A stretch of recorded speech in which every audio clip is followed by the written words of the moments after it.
Hola, ¿qué tal? ¿Cómo están?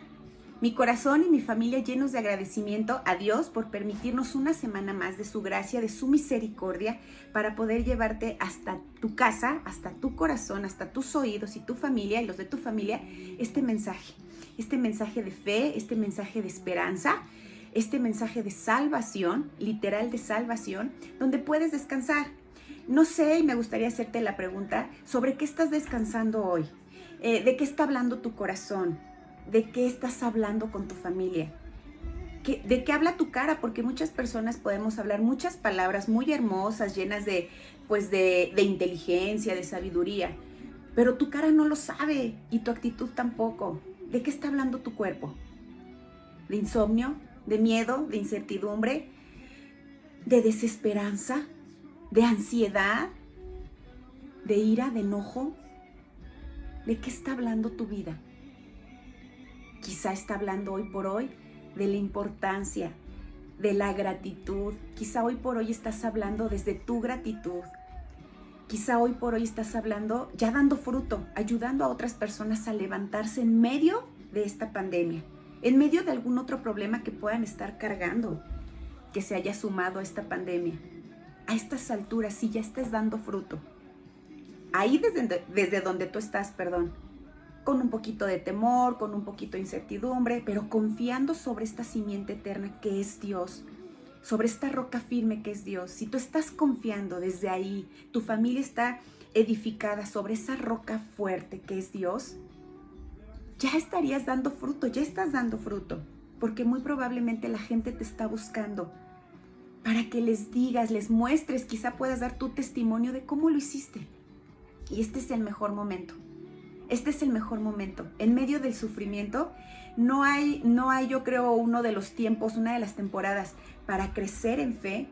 Todos nacimos con una porción de fe, pero no hay una mejor temporada para avivar nuestra fe, para alimentarla, que en los momentos de desierto, como este que estás pasando quizá, que estamos pasando como humanidad, y quizá otros desiertos ya sumados, otras circunstancias que no esperabas presentar en algún momento de tu vida.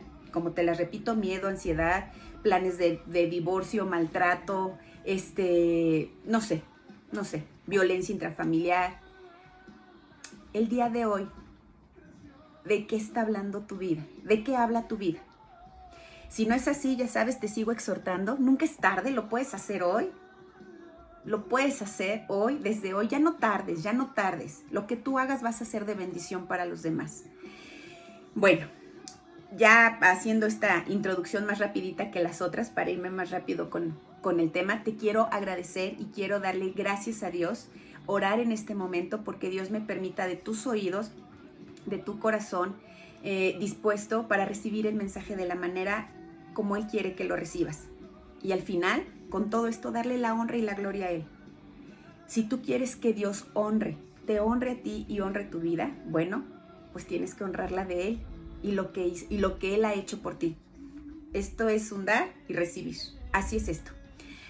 Bueno, el tema que hoy le traigo a tu familia es un tema que habla sobre la importancia de saber quién es Jesús. Es importante saber quién es Jesús y desde qué punto de vista, desde dónde estás parado para saber quién es Jesús.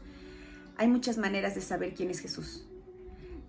Maneras me refiero a dónde estás parado tú. Puedes saber quién es Jesús siendo ateo, puedes saber quién es Jesús siendo un filósofo, un científico, o puedes saber quién es Jesús cuando el Padre te lo revela. Padre el tema, ¿no? En Juan 12:26 dice: todo el que quiera servirme debe seguirme, porque mis siervos tienen que estar donde yo estoy. El Padre honrará a todo el que me sirva. Ve qué bonito termina este versículo de Juan.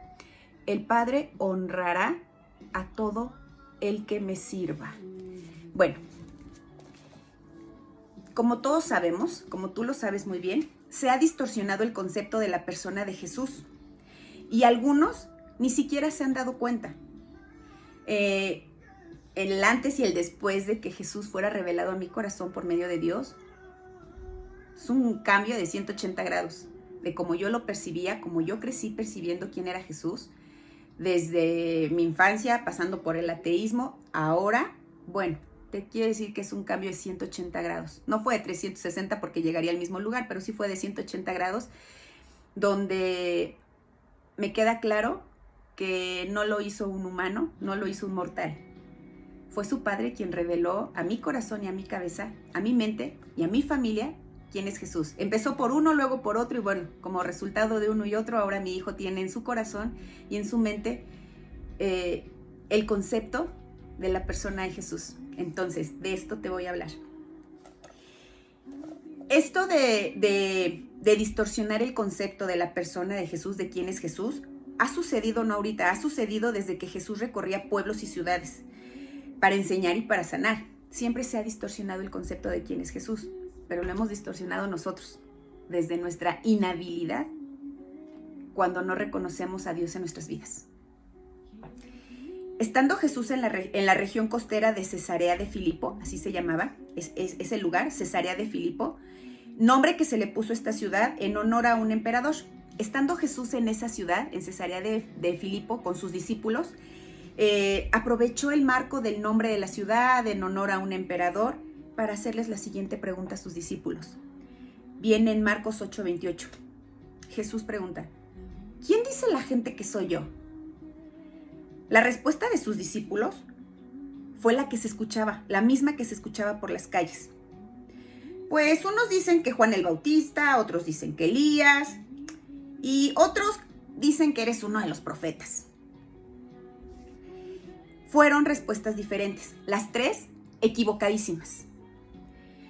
¿Por qué estaban equivocados sus discípulos cuando contestaron estas tres respuestas? Chécate esto. ¡Ay, me encantó! Porque el concepto de Jesús tiene que ser desarrollado sobre la base de la revelación de Dios y no del esfuerzo intelectual o de la opinión de la mayoría. ¿Qué quiere decir esto? Te lo voy a decir un poquito más digerible, en palabras sencillas. Ni tú ni yo podemos entender quién es Jesús hasta que Dios lo pone en tu mente y en tu corazón. Esa es la parte favorita de Dios, revelarte su voluntad. Oigan, qué maravilla se les acaba de revelar. Nadie, ningún mortal, te puede revelar quién es Jesús. Sí, un libro de manera intelectual, de manera histórica, de estudios, pero la manera de que se te revele la persona de Jesús en tu vida, su voluntad, solo lo hace el Padre, solo lo hace Dios. Necesitas tener una relación con Dios para que Él decida revelarte a tu corazón y a tu mente quién es Jesús. Por mucho que le expliques a tus hijos quién es Jesús, van a entenderlo como un hecho histórico que hizo, bla, bla, bla, bla. Pero cuando ellos empiezan a tener una relación con Dios, Dios les empieza a revelar a tus hijos, a tu esposo, a ti, quién es Jesús de una manera muy diferente a como la revelaría un mortal. De una manera directa al corazón, directa a tu mente, que no entra por los ojos. ¡Qué maravilla! De verdad, qué maravilla se te acaba de revelar. Entonces, nos quedó claro que la persona de Jesús se nos revela solo cuando su Padre, Dios, nos la revela a nosotros a través de una comunión, de una relación que hagamos con Él. Es por eso que a tanta gente atea, a tanta gente que ha decidido darle la espalda a Dios, Dios no a ellos, los va a seguir esperando hasta que ellos quieran. Pues por eso que esta gente que ha decidido hacer un lado a Dios, a marginarlo, no pueden entender quién es Jesús de una manera en su corazón, como si se les revelara una fotografía. No lo pueden entender, solo lo van a entender conforme a lo que leen como un hecho histórico. Pero su amor solo lo puede revelar el Padre, Dios Padre a tu vida, por medio de la relación que hagas con Él. Quiero que sepas que de estas respuestas que dieron algunos de sus discípulos, hubo uno de ellos, Simón Pedro. ¿Te acuerdas de Simón Pedro, el pescador? Algo imprudente, algo peleonero, algo contestón, que se convenció de seguir a Jesús después de que vio el milagro de cómo se llenaron sus redes de peces cuando llevaba toda una noche sin pescar. Bueno, Simón Pedro contestó algo muy diferente sobre quién era Jesús. cuando Jesús les dijo, ¿quién dice la gente que soy yo? Simón Pedro contestó lo siguiente, en Mateo 16, del 16 al 17. Tú eres Cristo, el Hijo del Dios viviente. Dichoso tú, Simón, hijo de Jonás, porque eso no te lo reveló ningún mortal, sino mi Padre que está en el cielo. Simón Pedro aprovechó la misma cuestionamiento de Jesús que le hizo a sus discípulos. ¿Quién dice la gente que soy yo? Y Simón Pedro, sin titubear, sin preguntar la opinión de los demás, contestó decidido. Tú eres Cristo, el Hijo del Dios viviente. Diferente respuesta a la que dieron los otros discípulos, ¿verdad?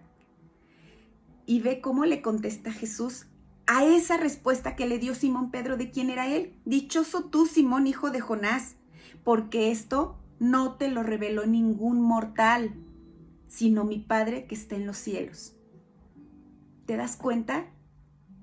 Solo Dios, nuestro Dios, el que creó el cielo y la tierra, el universo, soberano, omnipotente, omnipresente, omnisciente, quien creó tu vida, la de tus hijos, quien te amó antes de ponerte en el vientre de tu madre, quien tiene un propósito contigo, quien tiene cada uno de tus cabellos contados, quien tiene tu vida en una imagen, quien tiene todo en control, quien no ha dejado de abastecerte alimento, quien no ha dejado de darte sanidad, quizá recuperación, quien no ha dejado de darte paz, amor y provisión, un refugio donde pasar tu noche.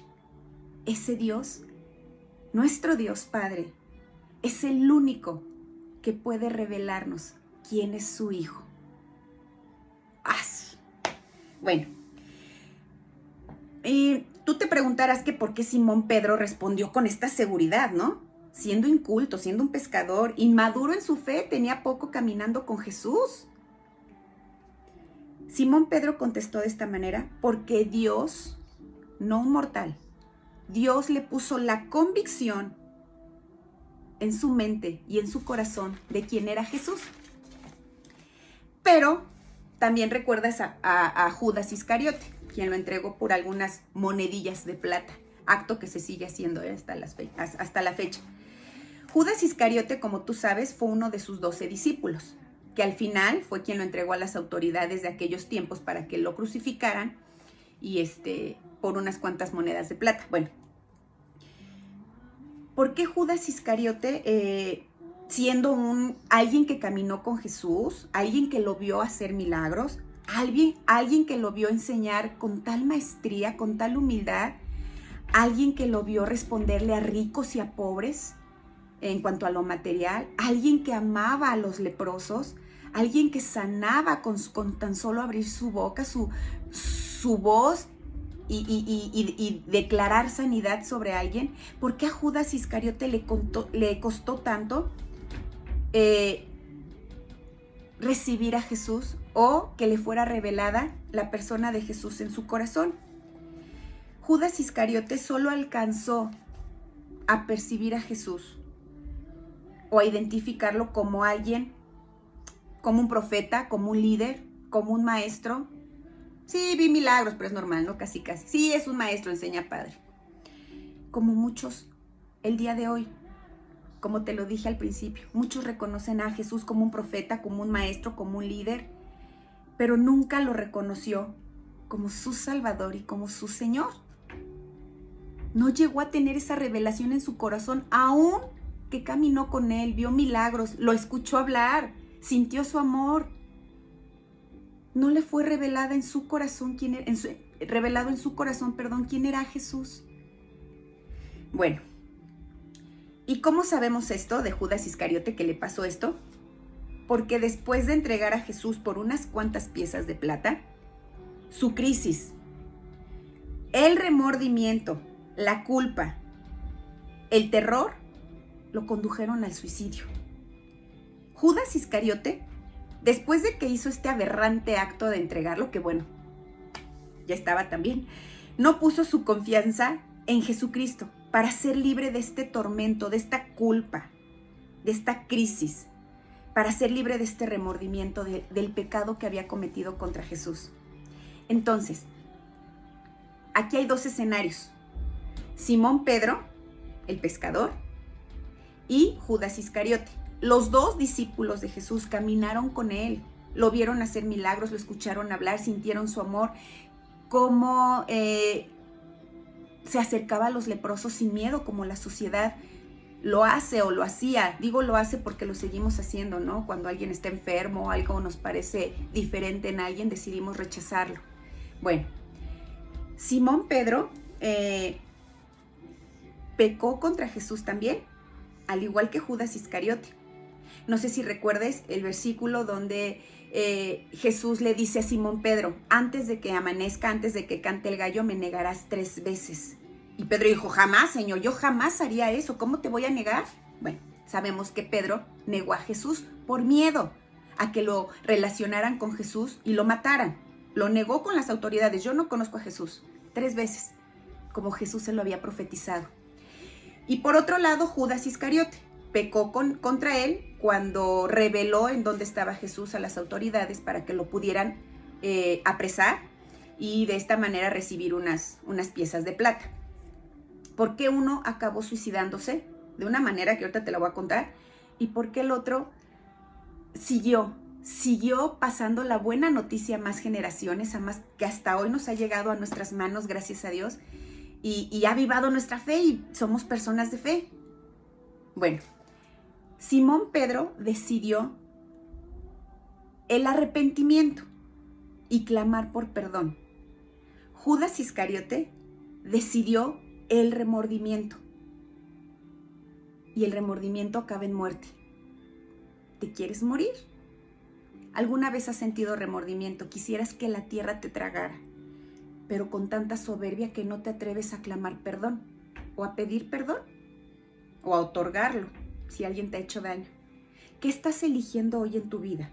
¿El arrepentimiento donde clamas perdón o le otorgas el perdón a alguien? ¿O el remordimiento, llenar tu saco de culpa que en algún momento te va a pesar tanto que vas a querer desaparecer y vas a pedir morir? ¿O vas a atentar contra tu vida? Bueno, vemos que los dos pecaron. Yo te invito y te exhorto a que busques el arrepentimiento. A Dios le gusta un corazón arrepentido del daño que ha hecho, de las fallas que ha tenido. Dios sabe de tus fallas y las entiende. Él te puede limpiar de esa culpa a través del arrepentimiento humilde que llevas a sus pies. De ese arrepentimiento de no querer cargar más con la culpa, con la ansiedad, con el miedo, con el remordimiento. Quieres darlo y buscas el arrepentimiento. Y Dios te puede transformar y después de una transformación revelarte quién es su hijo, para que empieces a vivir como Él vivió y siendo libre.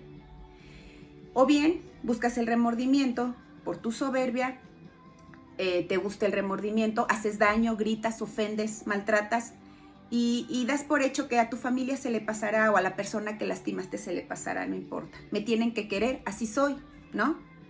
Vas a acabar mal, vas a acabar no solo vacío, vas a acabar solo. La gente no se va a querer acercar a ti.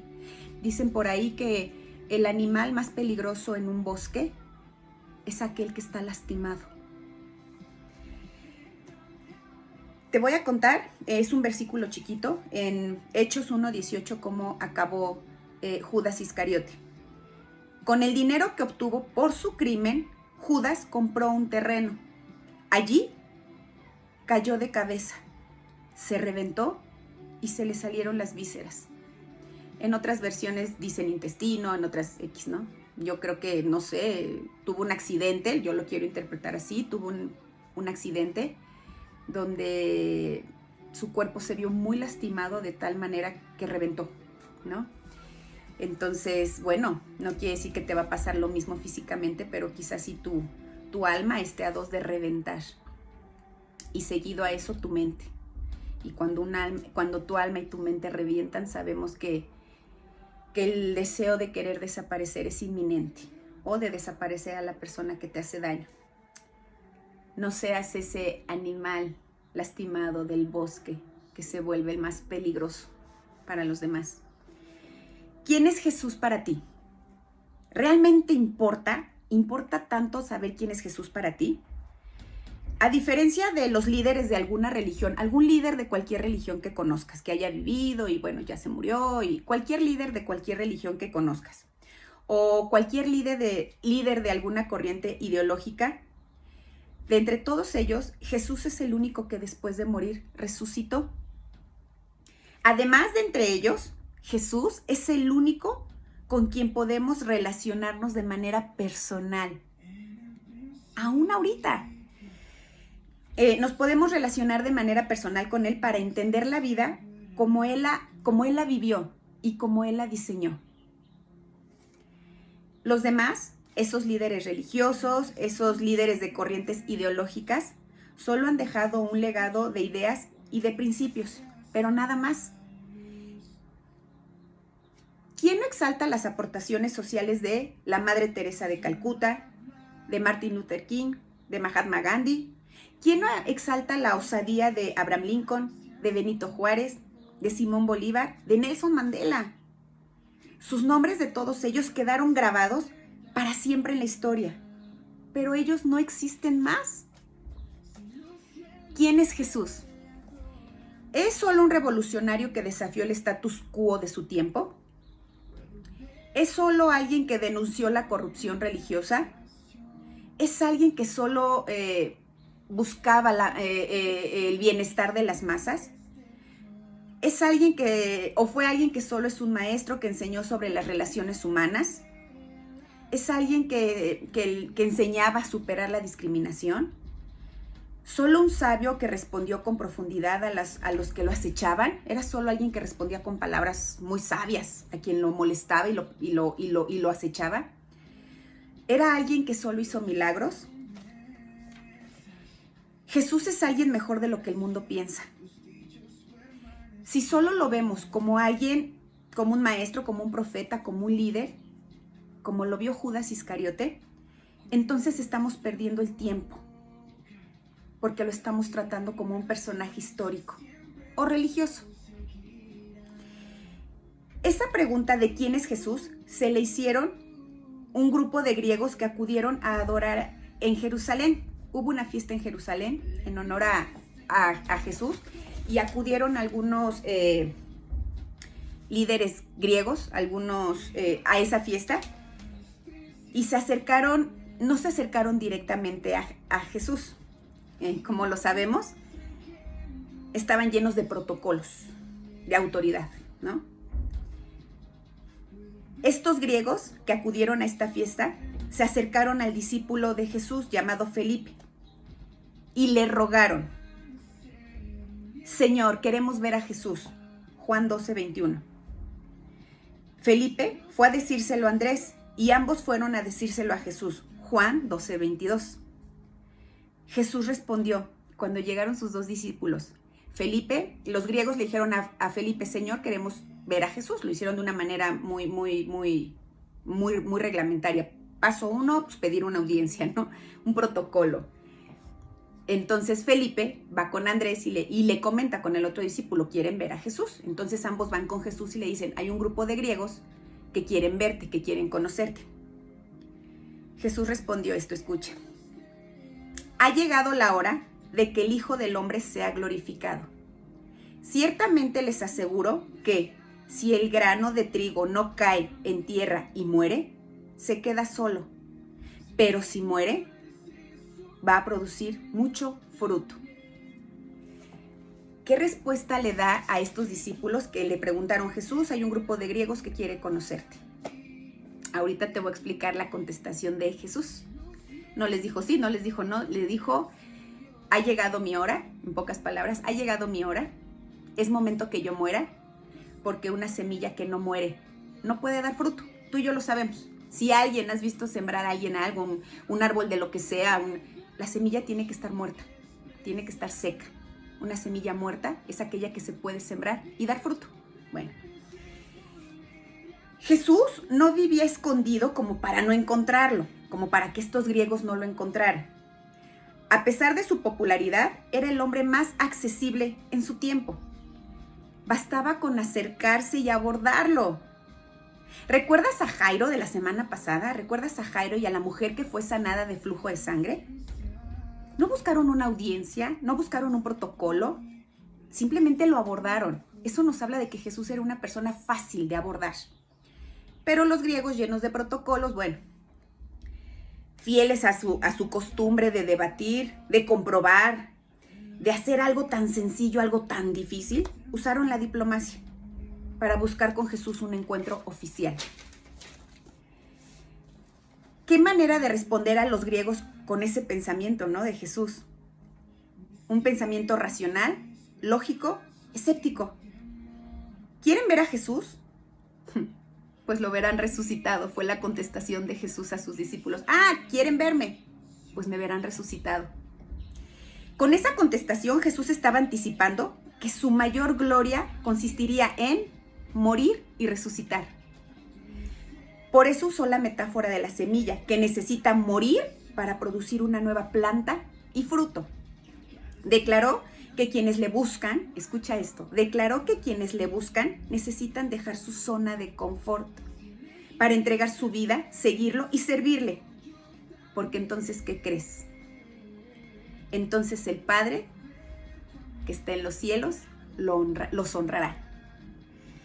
Te voy a leer otra vez el pedacito de Juan 12, 25 al 28, que dice: el que se apega a su vida, son palabras de Jesús a sus discípulos después de hablar de la semilla que tiene que morir para ser sembrada y dar fruto. La contestación que le dio a los griegos dice: el que se apega a su vida, la pierde. En cambio, el que aborrece su vida en este mundo, la conserva para la vida eterna. Quien quiera servirme, debe seguirme. Y donde yo esté, allí también estará mi siervo. A quien me sirva, mi Padre lo honrará. A quien me sirva, mi Padre lo honrará. ¿Cómo te gustaría que Dios te honrara? Ya acabé. Edwin Lewis Cole dijo: lo que una persona cree tiene el más grande potencial para bien o para mal en la vida. Lo que se cree acerca de Dios encierra el potencial para muerte o para vida eterna. ¿Qué quiere decir esto? Lo que tú crees de Dios, en lo que tú crees, va a tener un potencial para bien o para mal, al grado de creer y de la manera en cómo ves la muerte. Antes de conocer a Jesús, yo le tenía miedo a la muerte. Siendo médico, veía unas muertes horribles y yo siempre decía: ay, ojalá me muera dormida. Y decían: sí, la muerte del que fue bueno. Bueno, quiero decirte que hoy por hoy, en medio de esta crisis mundial que estamos viviendo, de este virus que no se sabe mucho, creo que la crisis ya no solo es la del virus, ya la mente está tomada, está secuestrada por el miedo de muchas personas, por no conocer a Dios, por no tener una relación con Dios y descansar en esta revelación de Jesús en sus corazones. Tienen un terror horrible a morir. El otro día estaba escuchando unos videos de personas que con COVID, aisladas, sin tener comunicación con sus familiares.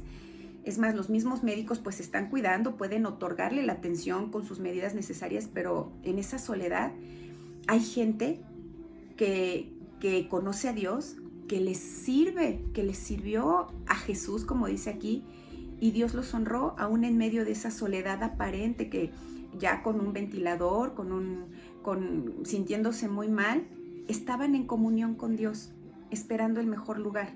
Y quien no tuvo una relación con Dios, una comunión con Dios, como Judas Iscariote, y no le llegó a ser revelada la persona de Jesús en su corazón y en sus mentes, híjole, eran tan diferentes los dos escenarios en medio de la muerte terrenal. Y hubo uno que me gustó mucho, una persona que le sirvió a Dios, que conoció a Jesús porque Dios se la reveló en su corazón en los años de su vida. Dijo algo que me gustó mucho y que te lo quiero compartir. Dijo: los que tenemos a Cristo en nuestro corazón y una relación con Dios, no morimos, solo dormimos. para ser despertados junto a Él. Quiero que te lleves estas palabras en tu corazón, porque no sabemos los escenarios que vienen, ni en tu casa, ni en la mía, ni allá afuera, pero que tengas la certeza que vas a un lugar seguro, donde quizá te vuelvas a relacionar con tu familia. Digo quizá, si ellos también aceptan y les enseñas a tus hijos a aceptar a Dios en sus vidas, a tener una relación con Dios y a orar porque Dios les revele quién es su Hijo, quién es Jesús, se los revele aquí y aquí, no a través de alguien o a través de la historia o de la filosofía, no, que sea Dios quien te revele quién es Jesús. Y de esta manera sepas que de todos modos esta vida se va a acabar. Como siempre te lo digo, tiene caducidad. Que puedas descansar en que naciste con fecha de caducidad, pero que el día que te toque, como a esta persona en un hospital con COVID, alcanzó a escribir esto maravilloso. Que tengas la certeza de a dónde vas. Que dejes de ser ese animalito lastimado en el bosque, el más peligroso. Que dejes de tratar de saber quién es Jesús a través de otra persona que te lo va a revelar históricamente a través de un libro de hechos históricos. Me refiero que no sin tener una comunión, una relación con Dios. Que sea Dios quien te revele quién es su Hijo y que en eso haya descanso de los días que han de venir y de los que estás pasando ahorita. Y como siempre, le quiero dar las gracias a Dios por este tiempo que tuvimos juntos. Dios mediante nos vemos la otra semana y que el amor de Dios sea contigo. Que la gracia de Jesús, el amor de Dios y la comunión del Espíritu Santo estén contigo y que en estos días próximos te sea revelada la persona de Jesús en tu corazón y en tu mente, en tu casa. Que Dios les bendiga, que Dios les dé paz y que nos permita seguir conectados para su gloria, para su honra, solo de Él y para Él, por Él. Adiós.